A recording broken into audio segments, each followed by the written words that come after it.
जय हिंद दोस्तों। आज जो है हम चर्चा करने वाले हैं वर्ल्ड जियोग्राफी यूपीएससी लेवल के बारे में हम चर्चा करने वाले हैं। जैसा कि इस सेशन में हम बात करने वाले हैं सौर मंडल के बारे में, अर्थात सौर मंडल की उत्पत्ति कैसे हुई और सौर मंडल किसे कहते हैं, इसके बारे में चर्चा करेंगे। कुछ थ्योरियों के बारे में, जैसा कि हमने पहले भी बताया था कि कुछ थ्योरियों में हमने ये बताया था कि किस प्रकार से हमारा ये ब्रह्मांड बना, अर्थात किस प्रकार से हमारे इस ब्रह्मांड की उत्पत्ति हुई। ठीक है, तो ब्रह्मांड की उत्पत्ति के विषय में बहुत सारे तथ्य हैं जिनके बारे में हम बात करते हैं। हमने बताया था जैसा कि बिग बैंग थियरी, महाविस्फोट सिद्धांत, और इसी का जस्ट अपोजिट है बिग क्रंच। क्या है बिग क्रंच? बिग क्रंच क्या होता है और महाविस्फोट, तो इसके बारे में थोड़ा एक बार क्विक रिवीजन कर देते हैं कि यानी बिग बैंग थियरी क्या है। बिग बैंग थियरी ये सत्यापित करती है कि हमारा जो ब्रह्मांड था एक पॉइंट पर था, उसके बाद इसका आकार बढ़ने लगा, धीरे धीरे इसका ताप दाब घनत्व की अधिकता होने लगी। अधिकता होने के साथ साथ हमारे इस ब्रह्मांड का एक आकार बढ़ने लगा। आकार के बढ़ने के फलस्वरूप कुछ समय बाद हमारा ब्रह्मांड विस्फोटित हो गया। जब हमारा ब्रह्मांड विस्फोटित हुआ तो विस्फोटित होने के फलस्वरूप जो उसके कण थे इधर उधर बिखर गए। बिखरने के फलस्वरूप बहुत सारी गैलेक्सियों का निर्माण हुआ और गैलेक्सियों में ही तारों का निर्माण हुआ और तारों से ही ग्रहों का निर्माण हुआ और उपग्रहों का निर्माण हुआ। इसके बारे में हम बिग बैंग थियरी में बताया था। अब हम बात करते हैं बिग क्रंच क्या होता है। बिग क्रंच ऐसा माना जाता है या वैज्ञानिक ऐसा मानते हैं कि हमारे इस ब्रह्मांड में जितने भी मैटर हैं वो यानी फैल रहे हैं। क्या हो रहे हैं? फैल रहे हैं। लेकिन एक समय ऐसा भी आएगा कि ये जितने भी मैटर हैं वो एक जगह पर एकत्रित हो जाएंगे, अर्थात एक पॉइंट पर आ जाएंगे, एक सिंगुलर पॉइंट पर आ जाएंगे और उसके बाद सारा जीवन अस्त व्यस्त हो जाएगा। अस्त व्यस्त होने के फलस्वरूप पुनः विस्फोट होगा और पुनः जो है ब्रह्मांड की उत्पत्ति होगी। स्टीफन हॉकिंग ने भी बताया था इसके बारे में कि इन्होंने ये बताया था कि ब्रह्मांड की ना तो उत्पत्ति है और ना ही अंत है। ठीक है, अर्थात इनका कहने का मतलब ये था कि जीवन आता रहेगा और जो है मृत्यु होते रहेगी, अर्थात पृथ्वी का समापन भी होगा फिर पृथ्वी का उत्पादन भी होगा। अर्थात कहने का मतलब ये है कि ऐसे कोई ग्रह का निर्माण होगा जिसमें जीवन होगा। अब भैया हम बात करते हैं यहाँ पर सौर मंडल क्या होता है, solar system. What is the solar system? Solar system के बारे में हम समझते हैं।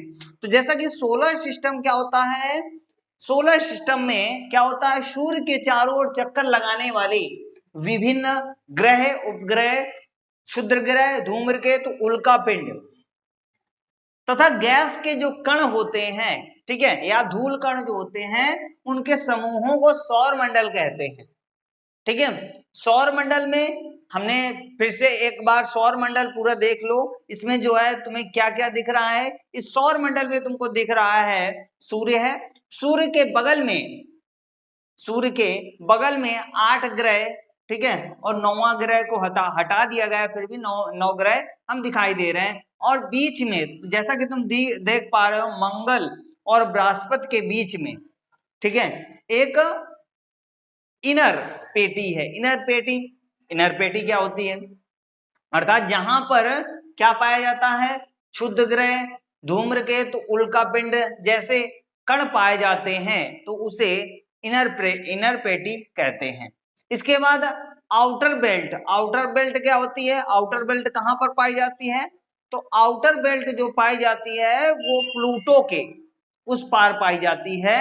तो इस प्रकार से हमारे इस सोलर सिस्टम की उत्पत्ति हुई, अर्थात हमारा सोलर सिस्टम कहां तक है, तो हमारा सोलर सिस्टम ये आउटर जो पेटी है इसके इधर हमारा सोलर सिस्टम यानी सौर मंडल है।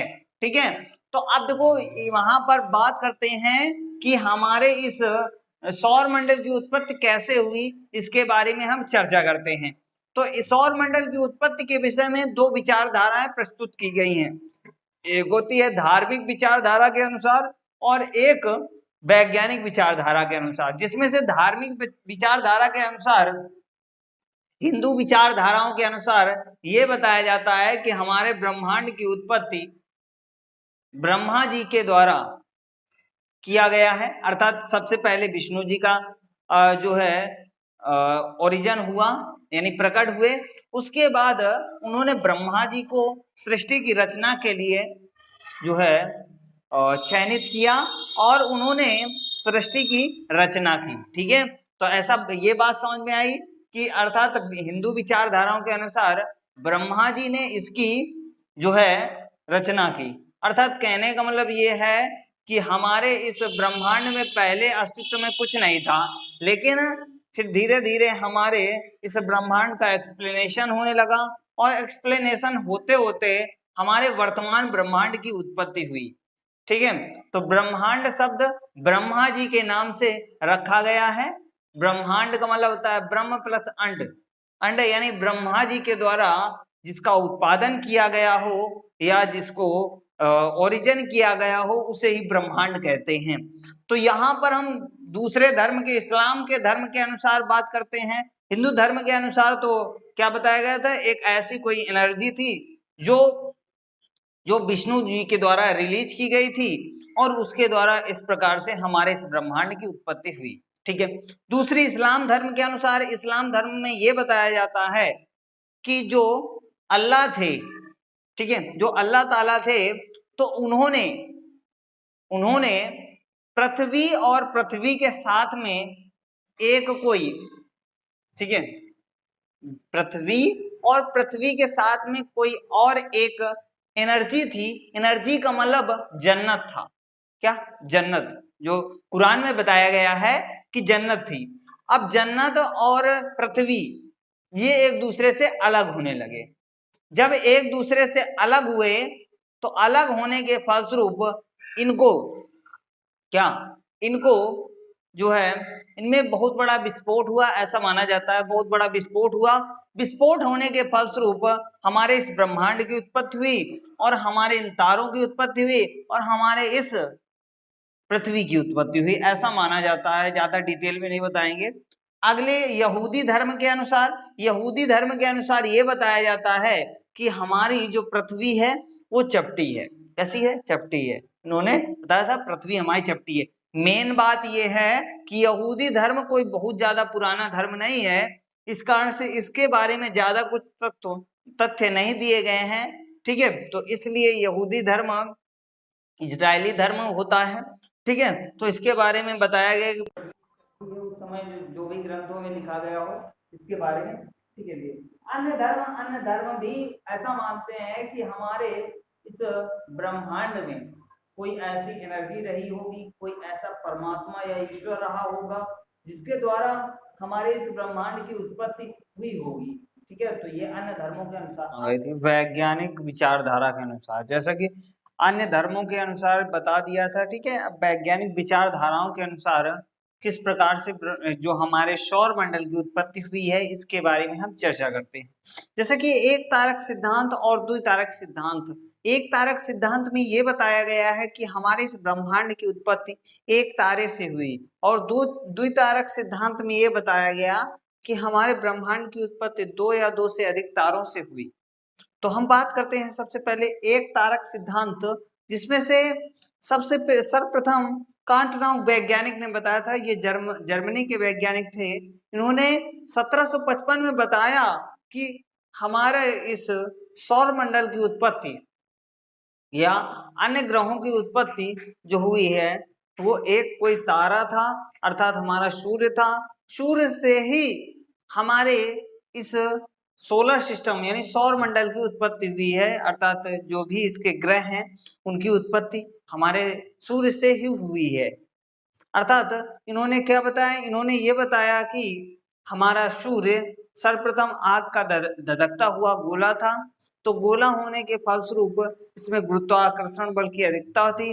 गुरुत्वाकर्षण बल की अधिकता के कारण जो धूल मिट्टी के कण थे, जो धूल के कण थे, वो इसकी ओर आकर्षित होने लगे। आकर्षित होने के फलस्वरूप हमारा सूर्य एक जो है उसके आकार में वृद्धि होने लगी।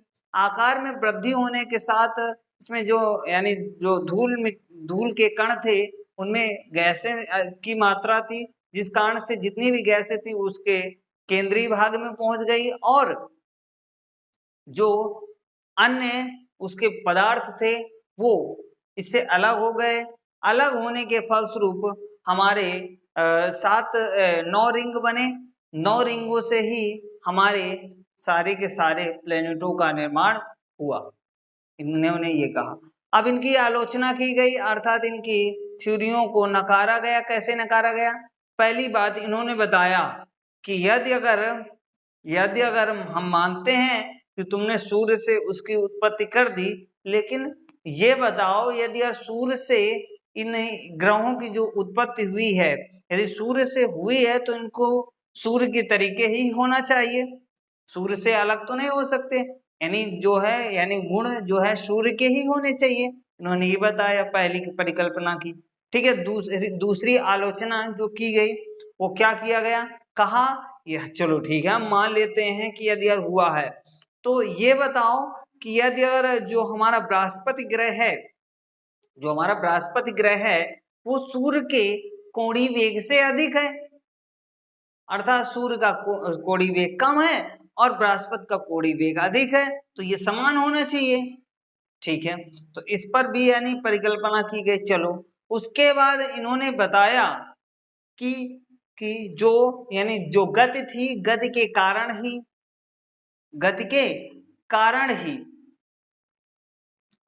ही यानी जो है बहुत सारे धूल मिट्टी के कण थे वो आपस में मिल गए। ऐसा न बताते हुए उन्होंने ऐसा बताया कि धूल मिट्टी के कण मिलने के कारण ही उनमें अभिकेंद्री बल स्थापित हुआ। ऐसा हो नहीं सकता। क्यों नहीं हो सकता? क्योंकि गति विज्ञान कहती है कि गति के कारण कण आपस में मिल सकते हैं, लेकिन कणों के मिलने से कभी गति उत्पन्न नहीं होगी। ये बात याद रखना, गति विज्ञान में ये बताया गया है। ठीक है, तो इनकी थ्योरी इस कारण से क्वांटम और वैज्ञानिक जो थे इनकी थ्योरी को नकार दिया गया, अर्थात इनकी असत्य प्रमाणित कर दिया गया। दूसरे वैज्ञानिक आए लाप्लास ने बताया कि चलो ठीक है, इन्होंने ये बताया कि हमारे ब्रह्मांड में जिस प्रकार से हमने शुरू में बताया था कि नेबुला से ही तारों का निर्माण होता है, यानी निहारिकाओं से तारों का निर्माण होता है, तो इन्होंने कहा निहारिका यानी नेबुला से हमारे सौर मंडल की उत्पत्ति हुई है। अर्थात क्या बताया था कि हमारे आसमान में अंतरिक्ष में एक कोई नेबुला था। क्या था? नेबुला था। नेबुला जब ये इसका आकार, चूंकि इसके अगल बगल में बहुत सारे धूल और गैस के कण थे, ये इससे मिलने लगे। अब ये मिलने के फलस्वरूप एक बहुत बड़ा भाग यानी इसका जो आकार में इसकी वृद्धि होने लगी, अर्थात इसका आकार धीरे धीरे बढ़ने लगा। इस कारण से इसके एक केंद्र पर अभिकेंद्री बल कार्य करने लगा।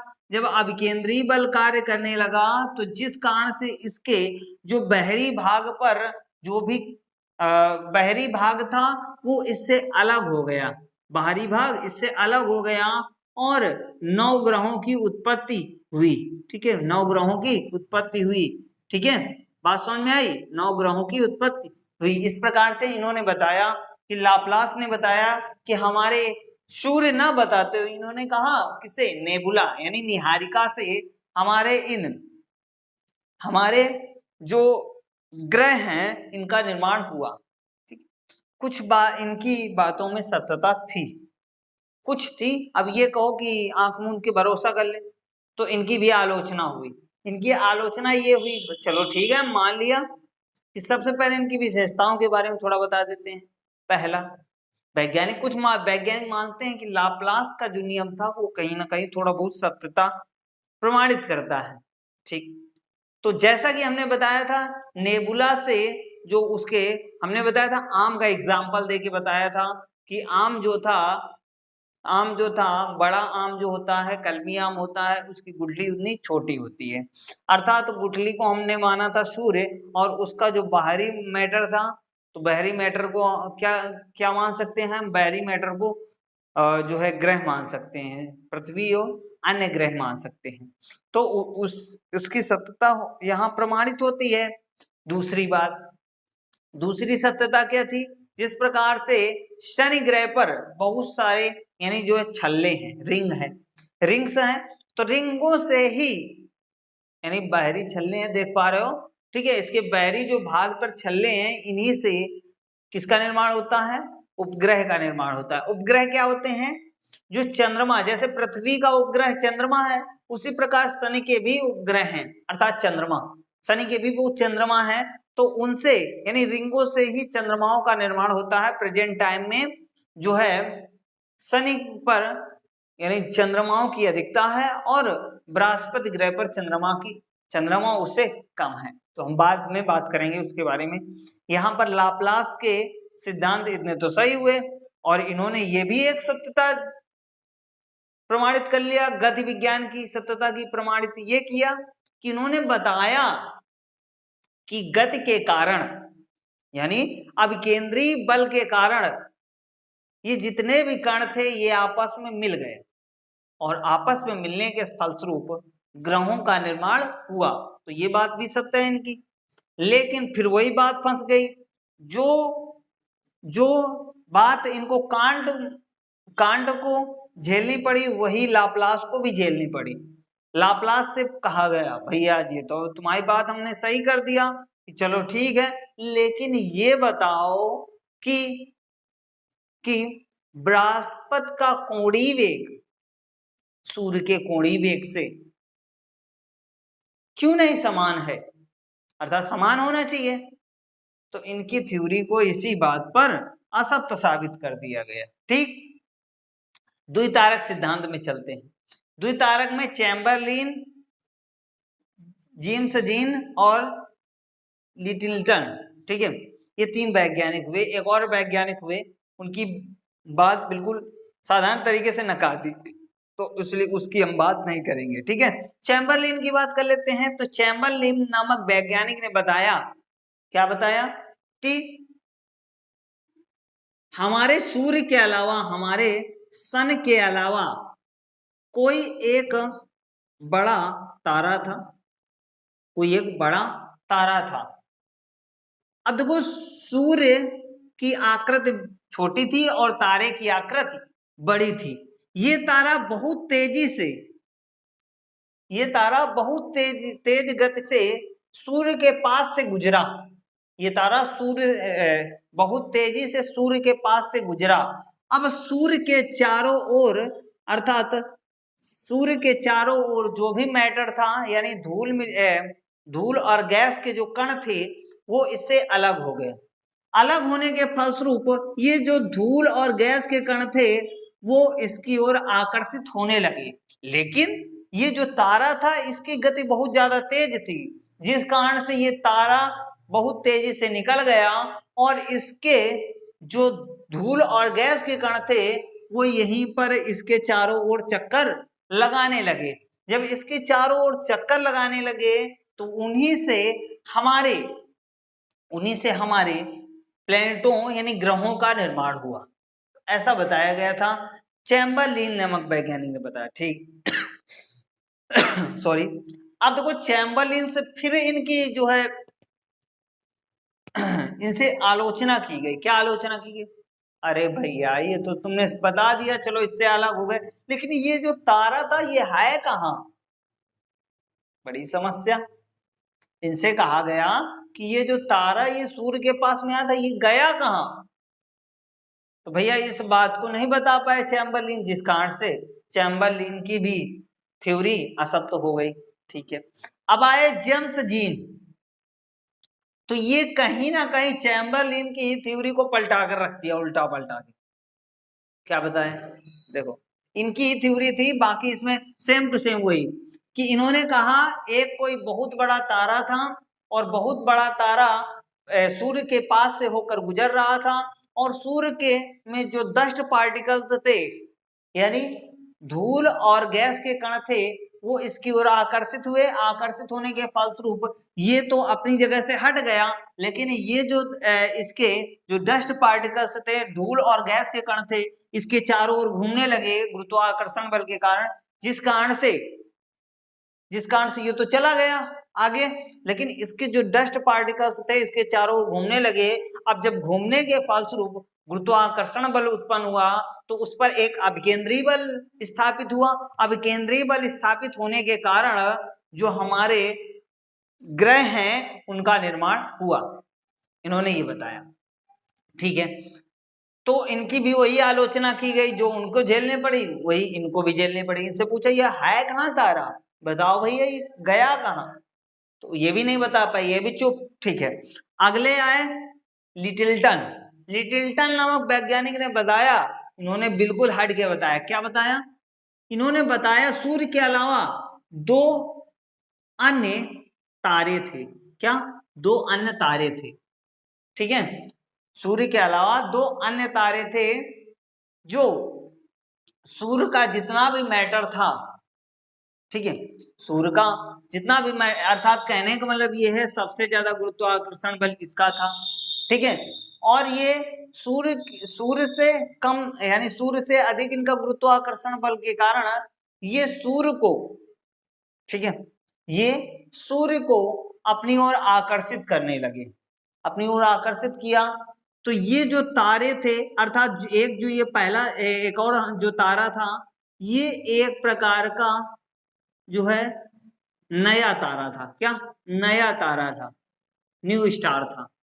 ठीक है, न्यू स्टार क्या होता है भैया? न्यू स्टार वो स्टार होता है जिसमें हाइड्रोजन और हीलियम, अर्थात हाइड्रोजन और हीलियम की क्रिया नहीं होती है। ठीक है, न्यू स्टार होता है जिसमें हाइड्रोजन और हीलियम की जो है क्रिया नहीं होती है। तो भैया ये जो न्यू स्टार था, न्यू स्टार इस तारे से टकराया, टकराने के फलस्वरूप, ठीक है, ये न्यू स्टार जो है बहुत सारे डस्ट पार्टिकल्स में बदल गया। डस्ट पार्टिकल्स में बदला, ठीक है, डस्ट पार्टिकल्स में बदला यानी, तो उसके फलस्वरूप ये सूर्य के चारों ओर घूमने लगा, और ये जो तारा था ये अभिनव तारा बन गया। जो बड़ा तारा था वो अभिनव तारा बन गया। अभिनव तारा जैसे कि बताया था न्यूट्रॉन स्टार, न्यूट्रॉन स्टार से क्या बनता है? Black hole. तो ये जो अभिनव तारा था वो बन गया ब्लैक होल। क्या बन गया? Black hole. अर्थात ब्लैक होल जब बना तो ये जो तारा था, नया तारा था, इसके चारों ओर घूमने लगा। अब भैया यहाँ पर ये है कि बताओ भैया, अब वैज्ञानिक लिटिलटन इतने चालाक वैज्ञानिक थे कि इन्होंने इस थ्योरी को उलझा के रख दिया उसी में। अब भैया यार तुम्हें ज्यादा दिक्कत है, क्या कहा? तुम्हें ज्यादा दिक्कत है तो खोज लो जाके, ब्लैक होल खोज लो। ब्लैक होल कहाँ पर है ये जाकर खोज लो। अब ये जो ये तारा था, नया तारा था, ये चारों ओर घूम रहा है, अर्थात कहने का मतलब सूर्य से निर्माण नहीं हुआ, लेकिन जो दूसरा तारा था वही उसी के जो मैटर थे उसी से जो है सोलर सिस्टम की उत्पत्ति हुई और ये बन गया ब्लैक होल। तो यहाँ पर इनसे कुछ नहीं पूछा गया। क्यों? क्योंकि बात ये पड़ रही है कि ये दूसरे तारे से बना, जो नया तारा था उससे जो है ये सारा का सारा मैटर बना, अर्थात जितने भी प्लेनेट हैं वो बने, और ये जो तारा था ये ब्लैक होल बन गया। ठीक है, तो इस कारण से यानी लिटिलटन की जो थ्योरी है उसमें कोई भी, ठीक है, किसी भी प्रकार की आलोचना नहीं हुई, इस कारण से इसे मान्यता दे दी गई। ठीक है, अब इसके हम बारे में डिटेल में चर्चा, एक तारक सिद्धांत और द्वितारक सिद्धांत के बारे में डिटेल में चर्चा करेंगे। तब तक के लिए बाय बाय, जय हिंद, नमस्कार।